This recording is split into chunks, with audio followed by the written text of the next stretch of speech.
Teman-teman sekalian, makin kita menjaga hubungan dengan Allah Azza wa Jalla, makin kental kita mendekatkan diri kepada Allah Subhanahu wa taala, makin kita paksakan, maka makin dekat Allah dengan kita.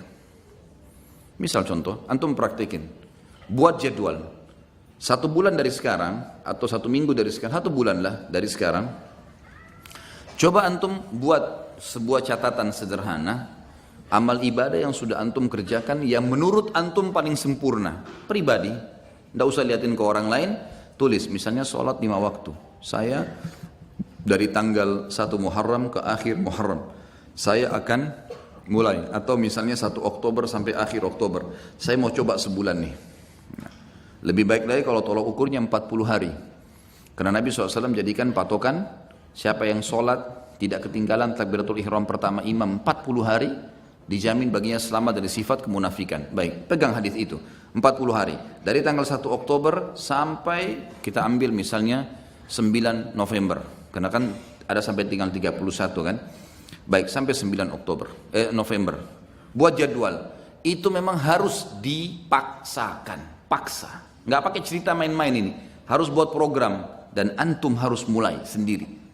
Paksain, mau apapun godaannya, tidak ada ceritanya. Seperti antum kalau lagi lapar, orang mau bicara apapun antum tidak pusing, yang penting saya harus makan dulu, karena laparnya berbahaya. Seperti itu butuhnya dengan ibadah. Antum lagi haus, orang mau ngomong sebentar, saya mau minum, haus. Begitu antum buat program ibadah sekarang. Lebih penting daripada makan dan minum sementara kita lapar dan haus nih. Buat jadwal, sholat 5 waktu. Saya harus on time. Jadwal, buat jadwal sholat. Mulai, start, subuh, duhur, asar, maghrib, isya, buat catengan. Besok lagi, terus paksain.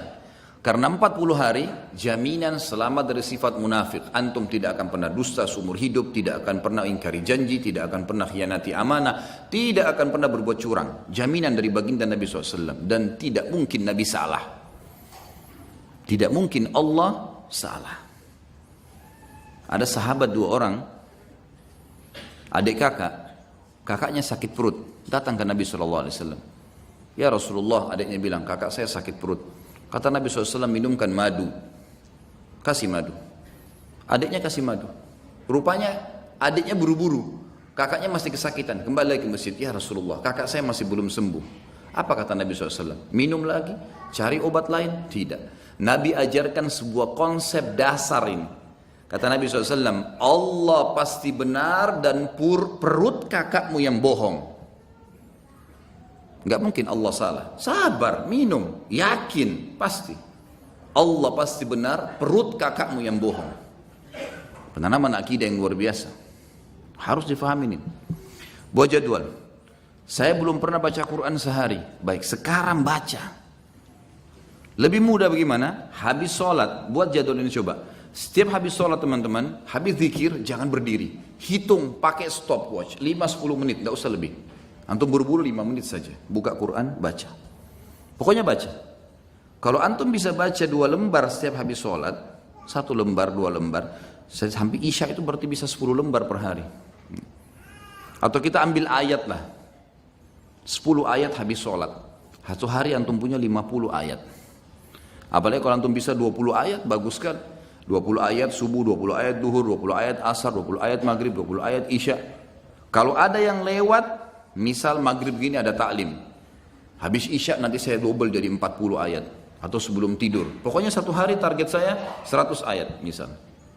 100 ayat sehari teman-teman, 6.000 lebih ayat Al-Quran. Itu bisa antum khatam cepat sekali. Hanya baca. Harus paksain. Zikir pagi sore. Jangan berdiri dari tempat antum habis sholat subuh kecuali sudah zikir subuh. Harus, apapun godaannya enggak, duduk dulu sebentar. Dan teman-teman, saya pernah praktekin zikir pagi, asal antum sudah rutin lakukan, maksimal 12 menit, maksimal udah. 12 sampai, ini kita baca zikirnya, kalau ditambah dengan wirid yang lain seperti la ilaha illallah wahdahu la syarika lah, ini saya pernah baca 100 kali, saya praktekinnya, dengan tidak terlalu buru-buru, tidak juga terlalu pelan. La ilaha illallah wahdahu la syarika lah, lahul mulku wal hamdu wa huwa ala kulli syai'in qadir. La ilaha illallah wahdahu la syarika lah. Jangan berhenti mulut antum, sambung. Nyambung. Itu 7 menit selesai 100 kali. Jadi semua paling lama 20 menit. Duduk dia di situ. Apalagi kalau antum duduk sampai syuruk, itu Masya Allah, bagus sekali. Saya yakin 20 ayat dan zikir pagi tuntas tuh, waktu syuruk. Jangan ngomong teman-teman sekalian, kecuali ada taklim. Syuruk tapi ngobrol di pojok sana, ngobrol di sana, ada apa ngobrol? Nanti sebentar ngobrol itu. Kasih haknya, jadwalin. Harus sudah selesai nih. Habis asar jangan berdiri. Tunggu sampai zikir antum sore selesai. Syaitan punya standar godaan. Nanti aja di jalan, nanti aja di rumah. Sampai sekarang masih banyak pasti belum zikir sore ini. Syaitan suka goda. Duduk, paksain. Jadwalkan, gitu kan? Sehari itu semua amal-amal harian yang rutin semua harus on time. Antum jalanin seminggu lah. On time, fokus ini saja dulu. Kalau sudah minggu yang kedua, buat coba selain yang on time ini, buat plus-plus. Plus-plus itu kayak jenguk orang sakit, kayak menghafal satu hadis, setiap hari satu hadis, atau seminggu satu hadis. Buat plus, misalnya jenguk bakti sama orang tua, walaupun cuma telepon. Ada plus-plus dari jadwal rutin, jalankan seminggu. Coba begitu, atau kalau kebanyakan pindahin ke pekan ketiga, pekan keempat, dan ini harus dipaksain ya. Ini nanti teman-teman kalau sudah dipaksakan jadi terbiasa, kita jadi seperti roda, jadi seperti sebuah kebiasaan, tidak enak lagi kalau nggak dilakukan. Jadi kalau antum kerjaan sebulan atau 40 hari tadi, memang butuh paksa di sini. Insya Allah setelahnya nanti malah jadi nggak enak. Orang kalau biasa puasa Senin Kamis terus nggak puasa, nggak enak. Atau orang biasa sudah ke masjid, sholat on time, telat sedikit rasanya beban, gitu kan? Terus begitu. Dan kata kuncinya, kalau kita sibukkan diri dengan perbuatan amal soleh seperti ini teman-teman sekalian, pasti dosa atau akan tinggalkan secara otomatis. Nggak ada waktu buat dosa udah. Jadi nggak usah sisipkan energi khusus tinggalkan zina, tinggalkan riba, nggak. Sibukkan diri dengan amal soleh yang antum akan tinggalkan nanti. Karena ini penting di sini. Sibukkan diri dengan amal soleh maka dosa akan kita tinggalkan. Kalau ini terjadi, akan terjadi banyak karamah. Sebagian ulama menyusun ada beberapa tingkatan karamah itu.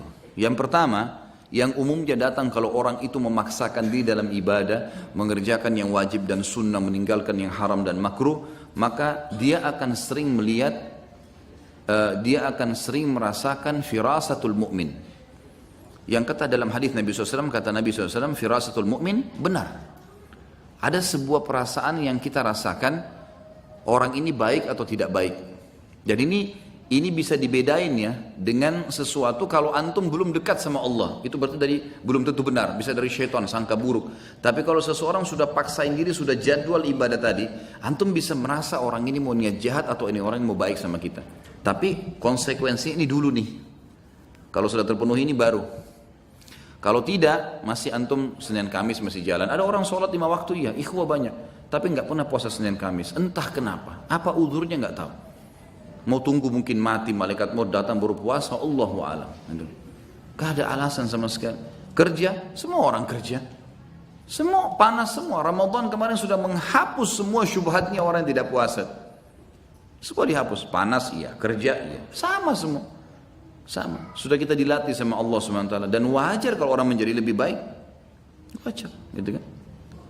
Yang kedua, dia kalau terus memaksakan diri lagi, dia akan mendapatkan yang dikenal dengan ru'yah sadiqah.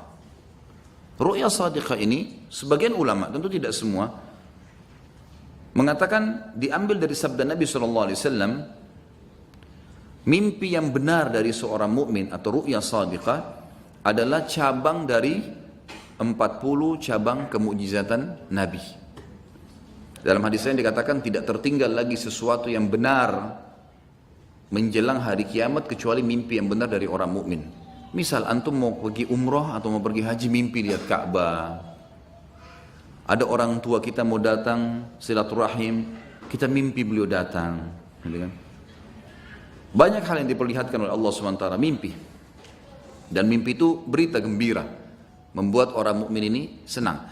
Kata para ulama, kalau orang ini belum memaksakan diri ke target-target tadi, mengerjakan semua perintah wajib atau sunnah, meninggalkan semua larangan haram atau makruh, maka bisa saja mimpinya itu bercampur baur dengan hilm. Hilm ini lawannya ru'yah sadiqah. Ru'yah sadiqah, mimpi yang benar dari Allah, sementara hilm dari syaitan. Jadi kalau antum masih mimpi, nggak tahu ini benar dari Allah atau bukan ya. Nah ini karena masih belum sampai pada itu. Tapi orang kalau sampai pada tingkat ini, sebagian ulama mengatakan seperti sabda Nabi SAW. Memang orang mukmin akan mimpi ru'ya sadiqah itu. Orang mimpi ru'ya sadiqah. Ini yang kedua. Kemudian datang yang ketiga yang setelahnya adalah hal-hal yang terjadi yang memang Allah Subhanahu wa taala sesuaikan dengan keadaan orang itu. Bisa saja lisannya menjadi petunjuk bagi orang. Seperti misal Umar bin Khattab radhiyallahu anhu di zaman khilafahnya beliau pernah tiba-tiba naik mimbar, kumpulin orang di masjid, lalu beliau mengatakan, "Hai pasukanku, ke gununglah kalian, ke gununglah kalian." Bahasa begitu. Orang yang lagi di dalam masjid, apa ini? Amir Mukminin bicara apa ini? Ke gunung, tidak ada pasukan di masjid, bukan pasukan ini. Orang belum mengerti pada saat itu. Lalu Umar bin Khattab turun dari mimbarnya. Orang juga nggak ada yang nanya. Selesai. Ternyata Umar bin Khattab lagi mengirim pasukan di perbatasan wilayah Persia. Datang pasukan tersebut, lalu mereka yang memberikan kesaksian. Mereka mengatakan, "Ya Amir Mu'minin, Allah telah berikan kami kemenangan." Kata Umar, "Bagaimana kalian menang di depan orang-orang semua?" Kata mereka, "Kami pada saat didesak oleh musuh, dan kami yakin kami akan kalah, kami yakin akan dibantu oleh musuh. Tiba-tiba kami mendengarkan suara Anda yang berkata, 'Wahai pasukanku, ke gununglah. Dan kami lihat di belakang kami ada gunung, kami naik ke gunung tersebut, mengatur strategi, kemudian kami melemparkan anak-anak panah ke musuh dan kami menang." Umar bin Khattab waktu itu yang muncul adalah perasaan dia. Dia tidak bisa lihat ghaib. Umar bin Khattab tahu itu. Tapi ada feeling yang sangat kuat di situ, kalau dia harus ucapkan itu. Maka dia ucapkan dan dibuktikan di lapangan, Allah berikan kemenangan pasukannya. Tapi ini bukan orang-orang yang biasa, bukan orang yang baru Senin Kamis sholatnya, baru 2 kali 3 kali datang taklim, baru tiba-tiba mau, apalagi kalau sudah pakai aku dan saya tadi, lupain sudah ini. Jelas ini? Ini bahasa Indonesia ini. Ya? Jangan lagi tidak faham.